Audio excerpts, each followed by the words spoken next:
Hello, everyone. Welcome back to another Bodacious Rant episode with your ever-loving host, Burnin' Rye. We're talking about a very interesting movie, one that completely came out of left field, I feel like, within the last month, because I never heard about it until a week before watching this. And that is the newest indie film from both Shudder and IFC. They're the two main names attached to this, and that is called A Late Night with the Devil. And this is also a non-spoiler review, especially for an indie movie like this. This is one I would think horror enthusiasts, David Dastmalchian fans, or Dastmalchian, I apologize if I can't say his name right. Or maybe if you just like the IFC Shudder stuff, like horror in general, this may be a movie for you. So if you like the video, give us a like, ring the bell for notifications, and of course subscribe. We do appreciate you all, and join us for the ride as we talk about the devil. So this is a pretty straightforward movie. It's only like an hour and a half, and actually sets it up pretty well. Where David Dastmalchian, again, I haven't really heard his name said in public, so I'm not sure if it's a hard ch or K. Doesn't matter. He is a late night TV show host, kind of struggling throughout the years.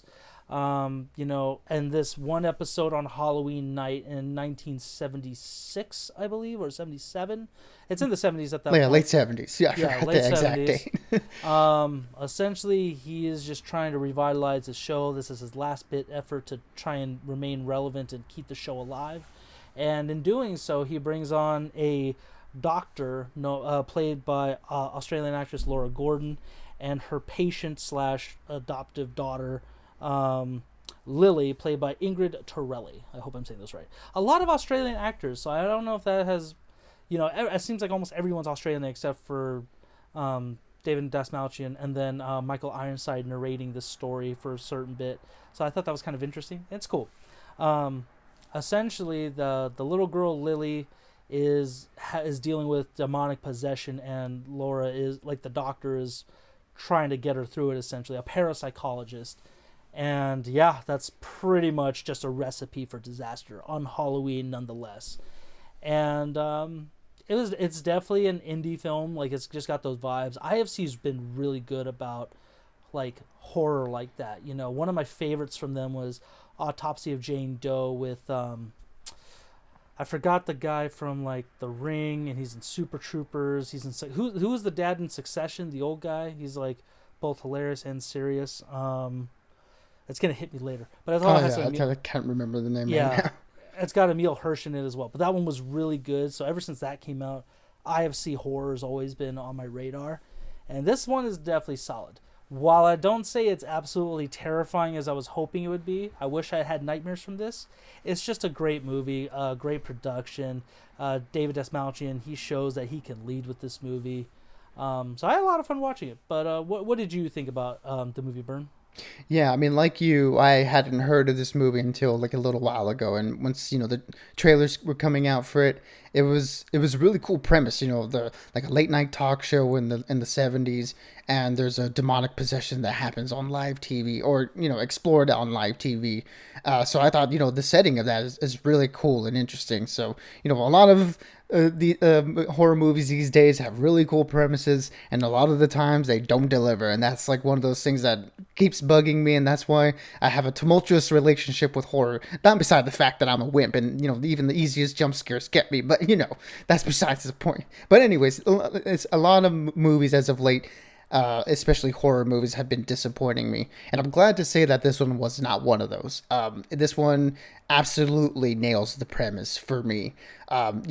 Throwing it back to sort of like an analog era of horror. I think the term for it now is like analog horror, which is like horror movies done in the vein of things shot like in the early days with like tape and VHS, and having that sort of that old school vibe to it. And this movie leans heavily into that, which I really quite enjoyed. It plays around with different formats, with the 4:3, and changing the aspect ratio to show you different aspects of this TV show that's being recorded, and taking you behind the scenes and seeing it as projected as it would have been on TV.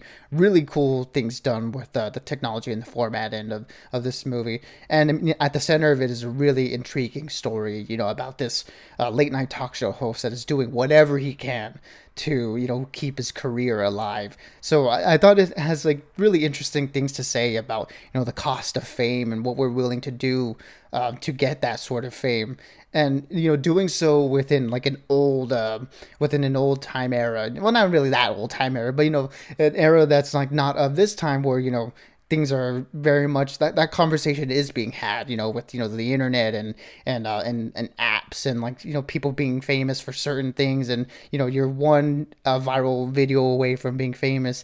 To sort of touch on those aspects with the setting of the 1970s is a really, really cool idea, and it's really anchored down well by David Dastmalchian. I mean, like, he's been really good in a lot of the supporting roles that he's been in over the years, and for him to take the lead on this one, I thought he did a fantastic job and really portrayed that sort of riding the line between someone that you really want to root for and you want to succeed, but their actions and the things they do just make it really hard for you, and make that gray area really tough to sort of like be okay with the things he does. So yeah, overall, this movie really, really hit for me.